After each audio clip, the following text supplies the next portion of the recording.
দেশে গণতন্ত্র ও শান্তির আহ্বান দিয়ে দেশের বর্তমান পরিস্থিতি নিয়ে নিজের পরিকল্পনা প্রকাশ করেছেন তারেক রহমান। স্বদেশ প্রত্যাবর্তনের পর বাবার কবর জিয়ারত ও জাতীয় স্মৃতিসৌধে শ্রদ্ধা নিবেদন করবেন তারেক রহমান। মসজিদে অনুষ্ঠিত হবে দেশের শান্তি ও সমৃদ্ধির জন্য বিশেষ দোয়া। ঘন কুয়াশায় ঢাকা শহর বেড়েছে শীতের তীব্রতা, তাপমাত্রা নেমেছে 13.5 ডিগ্রি সেলসিয়াসে। মালয়েশিয়ার প্রাক্তন প্রধানমন্ত্রী নাজিব রাজাক ক্ষমতার শীর্ষ থেকে দুর্নীতির দায়ে কারাগারে, আরও একটি মামলার রায় ঘোষণার অপেক্ষা। এবং বিপিএল শুরুর আগ মুহূর্তে গুরুত্বপূর্ণ দায়িত্বে নান্নু থাকবেন টুর্নামেন্ট পরিচালনা ও ম্যাচ পরিদর্শনের দায়িত্বে।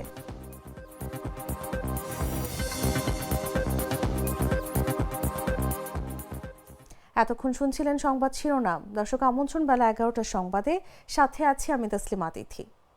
বদলে ফেলেছি, এবার আপনিও বদলে ফেলুন। একবার প্রাণ গুঁড়া মশলা ব্যবহার করেই দেখুন। এবারে চলে যাচ্ছি পুরো খবরে।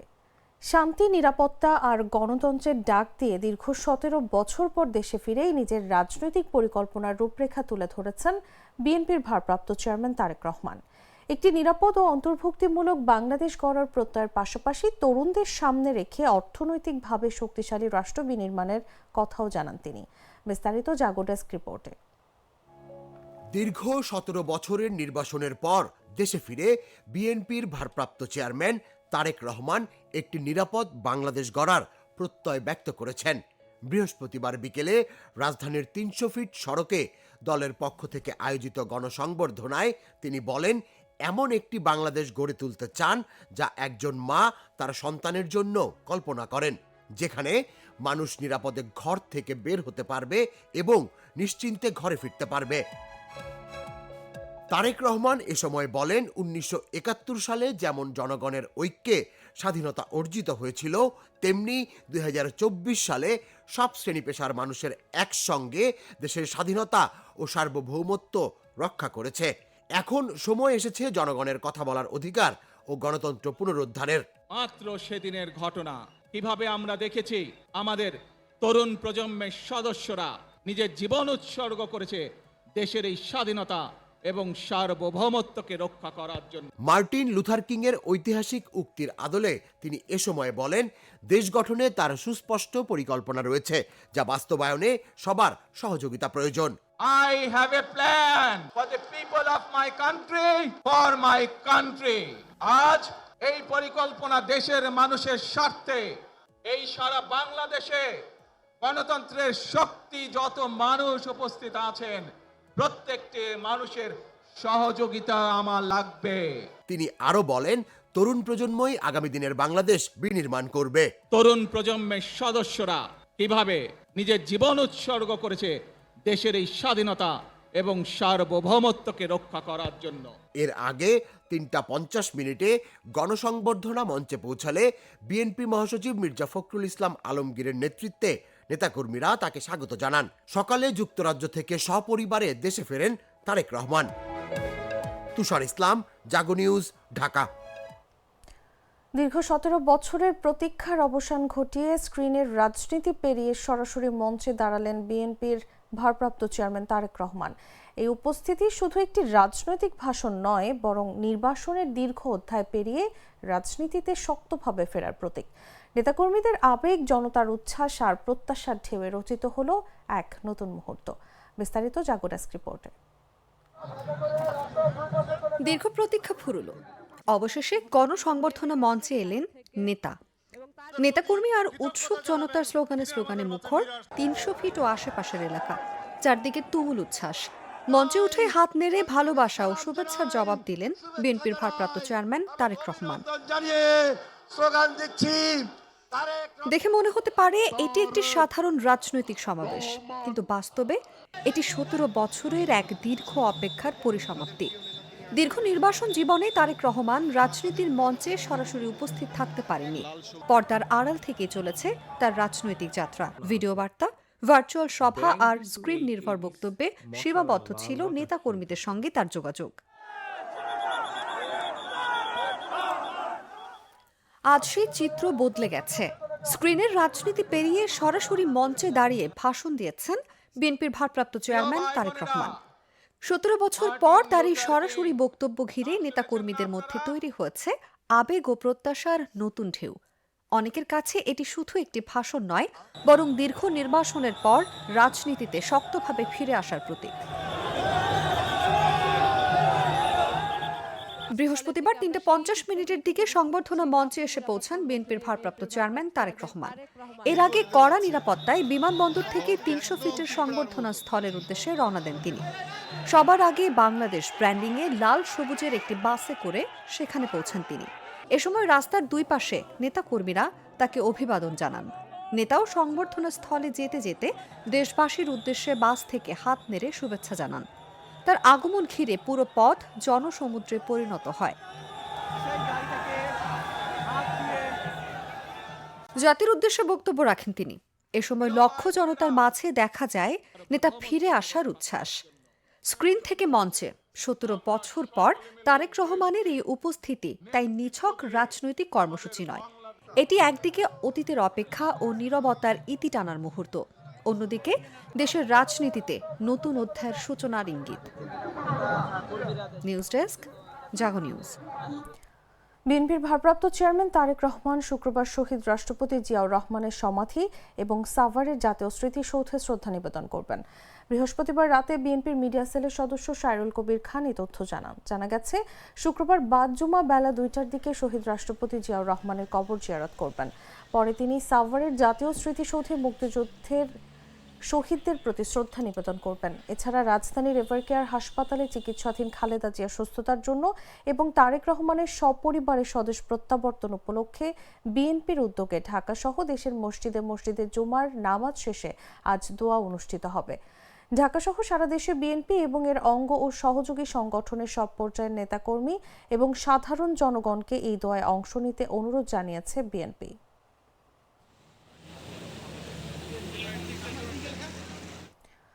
দীর্ঘ 17 বছর নির্বাসনের পর তারেক রহমানের দেশে প্রত্যাবর্তন ঘিরে রাজনীতির মাঠে তৈরি হয়েছে নতুন আলোচনা ও সমীকরণ। জামায়াত থেকে শুরু করে এনসিপি একাধিক রাজনৈতিক দল এই ফেরাকে ইতিবাচক হিসেবে দেখছে, যদিও সামনে রয়েছে ঐক্য ও সহাবস্থানের বড় পরীক্ষা। বিস্তারিত জাগো ডেস্ক রিপোর্টে। বিএনপির স্থায়ী কমিটির সদস্য মির্জা আব্বাস। দীর্ঘ 17 বছর নির্বাসনের পর বিএনপির ভারপ্রাপ্ত চেয়ারম্যান তারেক রহমানের দেশে প্রত্যাবর্তনকে ঘিরে দেশের রাজনৈতিক অঙ্গনে নতুন আলোচনা ও সমীকরণ তৈরি হয়েছে। বিএনপি নেতাকর্মীদের উচ্ছ্বাসের পাশাপাশি এই প্রত্যাবর্তনকে ইতিবাচক হিসেবে দেখছে একাধিক রাজনৈতিক দল। একটিবারের জন্য বাংলাদেশ জামায়াতে ইসলামের আমির ডক্টর শফিকুর রহমান বলেন, দীর্ঘদিন পর একজন রাজনৈতিক সহকর্মীর সরাসরি রাজনীতির মাঠে ফেরাকে তিনি ইতিবাচক হিসেবেই দেখছেন। তবে বর্তমান রাজনৈতিক প্রেক্ষাপটে ঐক্য গঠনে তারেক রহমান কী ভূমিকা রাখেন এবং সেই পরিকল্পনা বাস্তবায়ন কিভাবে হয় সে বিষয়ে জামাত সতর্ক দৃষ্টি রাখবে। একই সুরে জামাতের সেক্রেটারি জেনারেল মিয়া গোলাম পরোয়ারও তারেক রহমানের প্রত্যাবর্তনকে ইতিবাচক বলে মন্তব্য করেন। তারেক রহমানের দেশে ফেরাকে রাজনীতির জন্য আশাব্যঞ্জক হিসেবে দেখছে জাতীয় নাগরিক পার্টি এনসিপি। দলের সদস্য সচিব আক্তার হোসেন বলেন, নির্বাচনের তারিখ ঘোষণার পরও নির্বাচন নিয়ে যে শঙ্কা ছিল, তারেক রহমানের প্রত্যাবর্তনে সেই অনিশ্চয়তা অনেকটাই কেটে গেছে। নিরাপত্তা বলয় সৃষ্টি করা হয়েছে এবং এনসিপির আহ্বায়ক নাহিদ ইসলামও একে গণতান্ত্রিক লড়াইয়ের ইতিবাচক প্রতিফলন হিসেবে উল্লেখ করেন। ৬,৩১৪ দিন পর দেশের মাটি স্পর্শ করা তারেক রহমানের এই প্রত্যাবর্তনে রাজনৈতিক শূন্যতা পূরণ হবে বলে মনে করছেন অন্তর্বর্তী সরকারের প্রধান উপদেষ্টার প্রেস সচিব শফিকুল আলম। এখন প্রশ্ন হলো, রাজনৈতিক সহাবস্থান ও ঐক্যের পরীক্ষায় কতটা সফল হবেন তারেক রহমান? এই প্রশ্নের উত্তর পেতে হলে আমাদের অপেক্ষা করতে হবে আরো কিছুদিন। তুষার ইসলাম, জাগো নিউজ। এমন একটি বাংলাদেশ গড়ে তুলব আমরা, যেই বাংলাদেশের স্বপ্ন একজন মা দেখেন, অর্থাৎ একটি নিরাপদ বাংলাদেশ আমরা গড়ে তুলতে চাই। একটা ড্রিঙ্কও আমারে দিবা?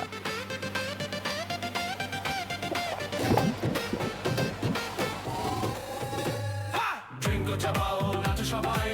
ড্রিঙ্কো হাতে তোমার বিয়ের, হলুদের অথবা রিসেপশনের নাচের ভিডিও #ড্রিঙ্কো দিয়ে শেয়ার করে জিতে নিতে পারো সিঙ্গাপুর হানিমুন ট্রিপ।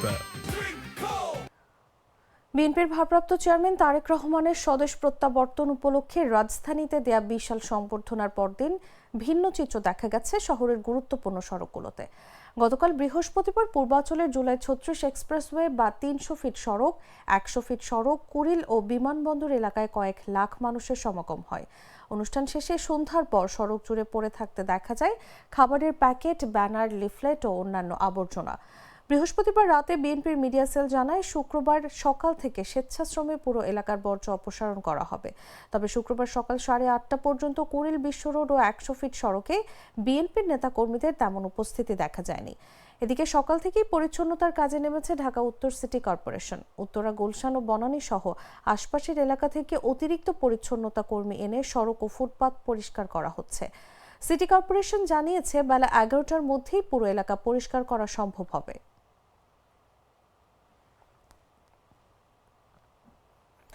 ঘন কুয়াশায় ঢেকে গেছে রাজধানী ঢাকা। শুক্রবার ভোর থেকেই তীব্র কুয়াশায় ছেয়ে গেছে পুরো শহর। সকাল 8:45 পর্যন্ত দেখা মেলেনি সূর্যের। এই ঘন কুয়াশার মধ্যে ঢাকার তাপমাত্রা নেমেছে 13.5 ডিগ্রি সেলসিয়াসে। শীতের তীব্রতা অন্য দিনের তুলনায় কিছুটা বেশি অনুভূত হচ্ছে। শুক্রবার সকাল 7টা থেকে পরবর্তী 6 ঘন্টার জন্য দেয়া আবহাওয়ার পূর্বাভাসে বলা হয়েছে আজ সকাল 6টায় তাপমাত্রা ছিল 14.0 ডিগ্রি সেলসিয়াস এবং বাতাসে আর্দ্রতার পরিমাণ ছিল 95%। গতকাল ঢাকায় সর্বোচ্চ তাপমাত্রা ছিল 19.5 ডিগ্রি সেলসিয়াস এবং আজ সর্বনিম্ন তাপমাত্রা পাওয়া গেছে 13.5 ডিগ্রি সেলসিয়াস।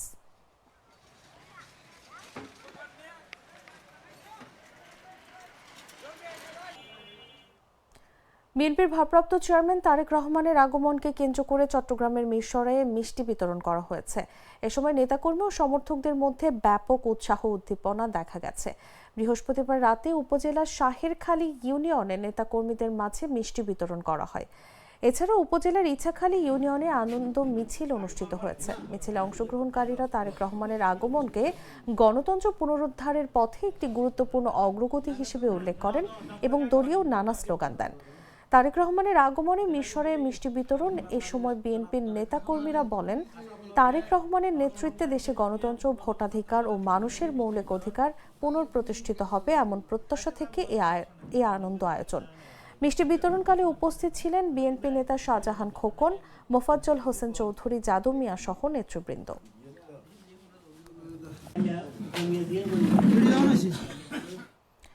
চাঁদপুরে মেঘনা নদীতে ঘন কুয়াশার জাকির, সম্রাট 3 ও অ্যাডভেঞ্চার 9 লঞ্চের সংঘর্ষে 2 জন নিহত হয়েছে। বৃহস্পতিবার রাত 2টার দিকে চাঁদপুর সদরের হরিণা এলাকায় মেঘনা নদীতে সংঘর্ষের ঘটনা ঘটে। চাঁদপুর বিআইডব্লিউটি এর উপপরিচালক বাবুলাল বৈদ্য জানান, চাঁদপুর সদরের হরিণা এলাকায় মেঘনা নদীতে কুয়াশার কারণে 2টি লঞ্চের সংঘর্ষ হয়। ওই সময় 2 জন নিহত সহ বেশ কয়েকজন আহত হওয়ার খবর পাওয়া যায়। তবে লঞ্চ দুটি গন্তব্য শনাক্ত না করার কারণে নিহতদের নাম পরিচয় পাওয়া যায়নি।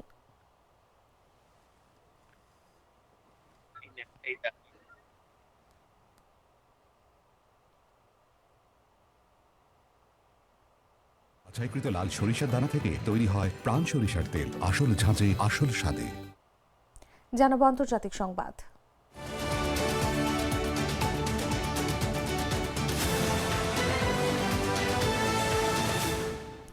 মালয়েশিয়ার প্রাক্তন প্রধানমন্ত্রী নাজিব রাজাক একসময় দেশের রাজনৈতিক নেতৃত্বের প্রতিশ্রুতিশীল ব্যক্তিত্ব ছিলেন।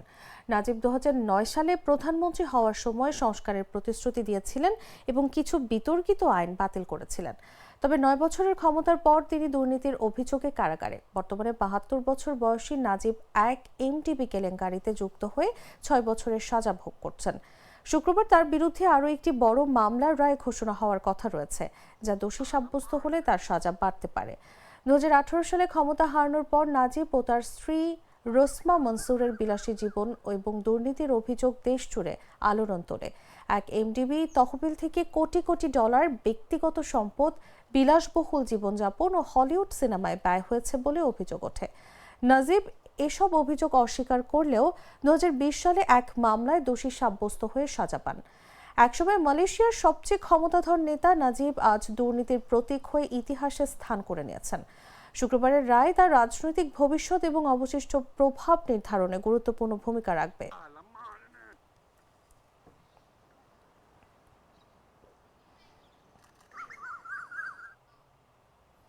সংবাদ শেষ করব খেলার খবর জানিয়ে।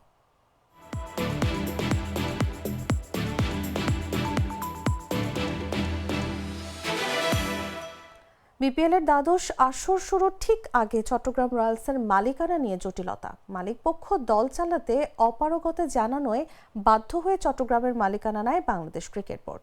তড়িঘড়ি করে চট্টগ্রাম রয়্যালসের টিম ডিরেক্টর বানানো হয় হাবিবুল বাশার সুমনকে। ফলে টুর্নামেন্টের টেকনিক্যাল কমিটির দায়িত্ব থেকে পদত্যাগ করেন সুমন। সুমন অন্য দায়িত্বে চলে যাওয়ায় বিপিএল এর টেকনিক্যাল কমিটিতে যুক্ত হয়েছেন মিনহাজুল আবেদিন নান্নু। বৃহস্পতিবার রাতে এক সংবাদ বিজ্ঞপ্তিতে এই খবর জানিয়েছে বিসিবি জানায়, জাতীয় দলের সাবেক অধিনায়ক হাবিবুল বাশার সুমনের পরিবর্তে আরেক সাবেক অধিনায়ক মিনহাজুল আবেদিন নান্নুকে টেকনিক্যাল কমিটিতে অন্তর্ভুক্ত করা হয়েছে। অভিজ্ঞ এই সাবেক নির্বাচক যুক্ত হওয়ায় টেকনিক্যাল কমিটির কাজ আরও শক্তিশালী হবে বলে মনে করছে বোর্ড।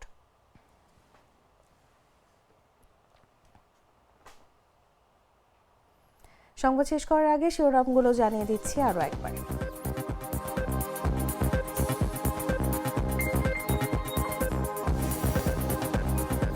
দেশে গণতন্ত্র ও শান্তির আহ্বান দিয়ে দেশের বর্তমান পরিস্থিতি নিয়ে নিজের পরিকল্পনা প্রকাশ করেছেন তারেক রহমান।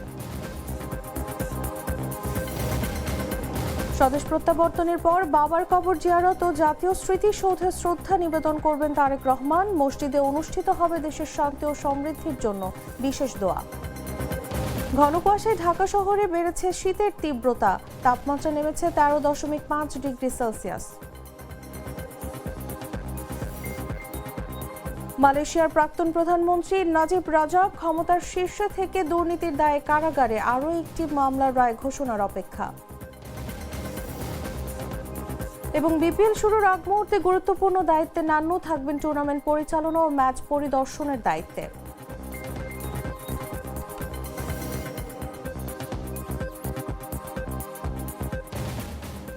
দর্শক, এই ছিল এখনকার মতো। এরপর দেখবেন দুপুর 1টা নিউজ। প্রতি মুহূর্তের সর্বশেষ খবর জানতে ভিজিট করুন jagonews24.com। ফলো করুন আমাদের ভেরিফাইড ফেসবুক পেজ এবং সাবস্ক্রাইব করুন জাগো নিউজের ইউটিউব চ্যানেল। ধন্যবাদ সবাইকে।